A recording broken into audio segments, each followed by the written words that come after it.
বিদেশি টাকা খেয়ে, বহুজাতিক প্রতিষ্ঠানের টাকা খেয়ে এসডো নামের যে প্রতিষ্ঠানটা যারা টুথপেস্ট নিয়ে গবেষণা করেছে, তাদের শনির দশা সামনে আসতেছে। জাহাঙ্গীরনগর বিশ্ববিদ্যালয়ের নাম তারা সেখানে দিয়েছে, কিন্তু জাহাঙ্গীরনগর বিশ্ববিদ্যালয়ের যে ডিপার্টমেন্টের নাম দিয়েছে সেই ডিপার্টমেন্টের রিসার্চ টিম তারা এই বিষয়ে জানেই না যে কোন কোন প্রতিষ্ঠানকে নিরাপদ করা হয়েছে, কোন কোন প্রতিষ্ঠানকে অনিরাপদ করা হয়েছে। তার মানে এইখানে টুথপেস্ট নিয়ে যে আমাদের ইন্ডাস্ট্রি ধ্বংস করার একটা বড় ষড়যন্ত্র করেছে এসডো, তা কিন্তু প্রমাণিত হচ্ছে। এসডোর মেয়ে আজকে আমাকে ফোন দিয়েছিল, তাকে আমি একটা জিনিস জিজ্ঞাসা করছি যে তোমরা যে এই যে কোলগেট, তোমার বাবা যে তোমাদের প্রতিষ্ঠান যে কোলগেটকে এখানে সেরা বলে ঘোষণা দিল, কোলগেট নিয়ে যে ইন্টারন্যাশনাল পর্যায়ে প্রতিবেদন হয়েছে যে কোলগেটে ক্যান্সারের উপাদান পাওয়া গেছে, এই যে ক্যান্সারের উপাদান থাকা একটা টুথপেস্টকে তোমরা যে নিরাপদ বললা, তোমরা এটা জানো সে আবলা আবলা করে কোনো উত্তর দিতে পারে না, কোনো উত্তর দিতে পারে নাই। আজকে আমি বাংলাদেশের যে টুথপেস্ট কোম্পানিগুলো আছে আমি তাদেরকে ফোন দিয়ে আমি অনেকটা চাপ দিয়েছি যে আপনি ব্যক্তিগতভাবে, যেমন আমি স্কোয়ারের কথা বলেছি, তারপরে তিব্বতের কথা বলেছি, যারা যতগুলো প্রতিষ্ঠান আছে মেডিপ্লাস যা যা আছে, আমি তাদেরকে বলছি যে আপনার 10টা পণ্য আছে, 10টা পণ্যের মধ্যে একটা পণ্য বন্ধ হয়ে গেলে আপনার কিছু যায় আসে না।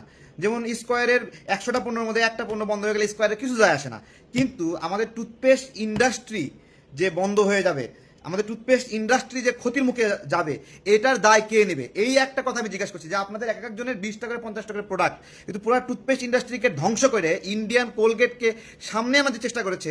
জাহাঙ্গীরনগর বিশ্ববিদ্যালয়ের যে গবেষণা টিমের নাম বলেছে, সেই গবেষণা টিমের নাম্বার চেয়েছিলাম যে নাম্বার দেন, নাম্বারটা দেন। এসডো এই নাম্বারটা দেয়নি, এমনকি এসডো নাম্বারগুলোতে কোনো রকম কল ধরছে না, কোনো কল ধরছে না। তারপরে পরবর্তীতে জানতে পারলাম যে এরা বেসিক্যালি আওয়ামী লীগের সময়ে একটা পুরস্কার নিছে, স্বীকৃতি নিছে, এনভায়রনমেন্টাল স্বীকৃতি নিছে, এবং সেই স্বীকৃতি নেওয়া তো একটা গেছে, তারপরে কিভাবে আওয়ামী লীগের এমপি মন্ত্রীদেরকে ব্যবহার করে করে, এবং এসডোর পেজে সেই আওয়ামী লীগের নেতাকর্মীদের ছবিতে ভরা ছিল। দেখবেন যে আওয়ামী লীগের সময় তাদের যে কার্যক্রম আসছিল, মন্ত্রী এমপিদের সঙ্গে ছবি টবি যাচ্ছিল, যেগুলো খুশি মনে প্রচার করতো, সেগুলো সব ডিলিট করে দিছে, সব ডিলিট করে দিছে। মানে এরা যখন যে আসে তার সঙ্গে থেকে কিরকম সুবিধা নেয়। এবং এই যে একটা ইন্ডাস্ট্রি কত বড় সাইজ দেখেন, টুথপেস্ট ইন্ডাস্ট্রি কিন্তু ছোটখাটো কোনো ইনফেকশনের ইন্ডাস্ট্রি না, মাথা ব্যথা ইন্ডাস্ট্রি না, চোখে দৃষ্টি সমস্যা ইন্ডাস্ট্রি না। এটা এমন একটা কমন ইন্ডাস্ট্রি যে ইন্ডাস্ট্রির প্রত্যেকটা নাগরিক, ছোট বাচ্চা থেকে শুরু করে বুড়া পর্যন্ত সবাই টুথপেস্ট ব্যবহার করতে বাধ্য। সেই ইন্ডাস্ট্রির উপরে এই ইন্ডিয়ান দালাল এসডো এরা যে আক্রমণটা করেছে, এদের ছবি সহ একটা একটা করে ছবি সহ আমি পোস্ট দেবো। এবং সব শেষে জাহাঙ্গীরনগর বিশ্ববিদ্যালয়ের যে সকল শিক্ষার্থীর নাম ব্যবহার করেছে এসডো, যে সকল গবেষণা নাম বলেছে, তারা বলতেছে কি, তারা বলতেছে গবেষণা রিপোর্টটা যে এইভাবে ম্যানিপুলেট করে সাজাবে এইটা আমরা বুঝতেই পারিনি, এই বিষয়ে আমরা জানিই না যে আউটপুটটা এরকম করে নিয়ে আসবে। তারা কোনোভাবে ল্যাবটা হয়তো ব্যবহার করে দেখাইছে যে কোনটা কোনটা মাইক্রোপ্লেক্সে, বাকিটা রিপোর্ট পুরোপুরি সাজানো। এবং এইখানে এই ধরনের গবেষণা করার অধিকার কাদের আছে? প্রথমত, এটা যদি খাদ্য উপাদান হতো তাহলে নিরাপদ খাদ্যের এটার অধিকার ছিল, নিরাপদ খাদ্য দপ্তর এটা করবে, কিন্তু এটা কোনো খাওয়ার জিনিস না। প্রথমত, টুথপেস্ট আমরা সবাই ব্যবহার করি কিন্তু গিলে খাই না, এবং প্রত্যেকটা কনসাস নাগরিক এটা মাথায় রাখে যে টুথপেস্ট যেন এক ফোঁটাও যেন ভিতরে না যায়, এবং আমরা মনেই করি যে টুথপেস্ট খাওয়ার যোগ্য কিছু না এবং এটা বিষাক্ত কিছু। এক নাম্বার গেল। 2 নাম্বার হবে এসডোর এই গবেষকের মেয়েকে আমি ফোন দিয়েছিলাম, সে আমাকে ফোন দিয়েছে, তাকে আমি ভারতের দালাল বিভিন্ন কিছু বলছি যে ইন্ডিয়ান কোম্পানিগুলোকে সে প্রমোট করছে বেসিক্যালি।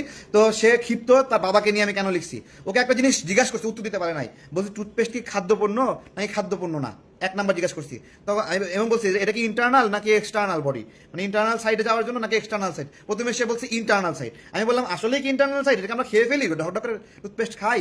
এরপরে তাকে বললাম যে টুথব্রাশ ব্যবহার করি, ছোট ছোট লাইলনের আঁশগুলো আছে, এগুলো ক্ষয় হয় না, মুখের ভিতরে ক্ষয় হয় না ব্রাশগুলো, সেগুলোকে আমরা খেয়ে ফেলি নাকি কুলি করে ফেলে দেই। অর্থাৎ পুরো ইন্ডাস্ট্রিকে একটা আতঙ্কের জায়গায় নিয়ে যেয়ে সব ধ্বংসের পর্যায়ে নিয়ে গেছে। আমি জানি না সরকার কি করে, সরকারের সঙ্গে সঙ্গে উচিত ছিল, ওদের এই ধরনের গবেষণা বের করার কোনো অধিকারই নাই, 1 নাম্বার বিষয় কোনো অধিকার নাই আমাদের এই ইন্ডাস্ট্রি ক্ষতিগ্রস্ত করার। দেখেন ভারতের পণ্য বর্জন যে আন্দোলন, সে আন্দোলনের সময় কোলগেট সহ ইন্ডিয়ান যে টুথপেস্টগুলো ছিল মোটামুটি, এবং এরা সবচেয়ে বড় যে ক্রাইম করছে, ইন্ডিয়ান টুথপেস্টগুলোকে আমাদের দেশি টুথপেস্ট হিসেবে প্রচার করছে। সবচেয়ে বড় ক্রাইম ইন্ডিয়ান টুথপেস্টের নিচে দেশি টুথপেস্টের লেভেল লাগাই দিয়েছে। তো প্রিয় ভাই ও বন্ধুরা, আমি আপনাদেরকে একটা কথা বলি যে আমাদেরকে সতর্ক থাকতে হবে। ইন্ডিয়ান প্রায় 19টা মশলা নিয়ে সারা বিশ্বব্যাপী ইউরোপের কত জায়গায় নিষিদ্ধ, একটা স্টোর থেকে বের করে দিয়েছে। কারণ এদের এদের এদের খাদ্যপণ্যে গোবর পাওয়া যায়, তারপরে শুকনা আটা গুঁড়া করে এটাকে তাদের পণ্যে ব্যবহার করে। এই বিষয়গুলো বহু কমন, বহু কমন, কিন্তু সেগুলোকে কোনো রকমের পর্যবেক্ষণ না রেখে ফুল টার্গেট নিয়েছে যে। তো আজকে আমাদের যেই পর্যন্ত অগ্রগতি, সেটা হলো ওরা যেই টুথপেস্টগুলোকে, আমি কথা এর জন্য আমি কোনো প্রতিষ্ঠানই বাংলাদেশে রাখতে দেবো না ইন্ডিয়ান দালালদেরকে, সোজা কথা, সেই টুথপেস্টগুলোকে আমরা আবার পুনরায় পরীক্ষার ব্যবস্থা করেছি। এবং প্রথমত আমি আবারও বলতেছি, মাইক্রোপ্লাস্টিক যে কথা বলছে, আমি যে মোবাইলের ধরে আছি এটা নিয়মিত ক্ষয় হয়ে হয়ে হাতে লাগে, সে হাতে নিলেও আমরা খেতে পারবো, এটা কতটুকু ওরা কিন্তু আবার প্রতিবেদনে ওদেরকে জিজ্ঞাসা করা হয়েছে, এই মাইক্রোপ্লাস্টিক কি মানব দেহের জন্য ক্ষতিকর?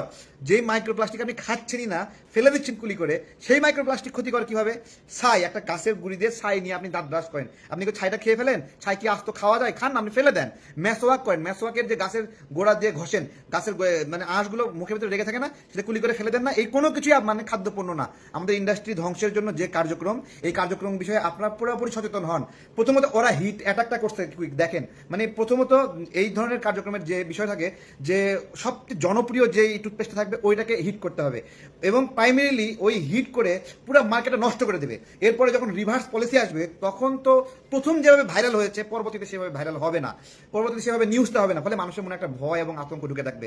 আমি তো ওকে চ্যালেঞ্জ করেছি, এই যে এনটিভি নিউজ এখন থেকে 1 বছর আগে নিউজ হয়েছিল যে কোলগেটে ক্যান্সারের উপাদান আছে, ঠিক আছে, ওকে জিজ্ঞাসা করেছে, ওদেরকে কোনো উত্তর দিতে পারে নাই।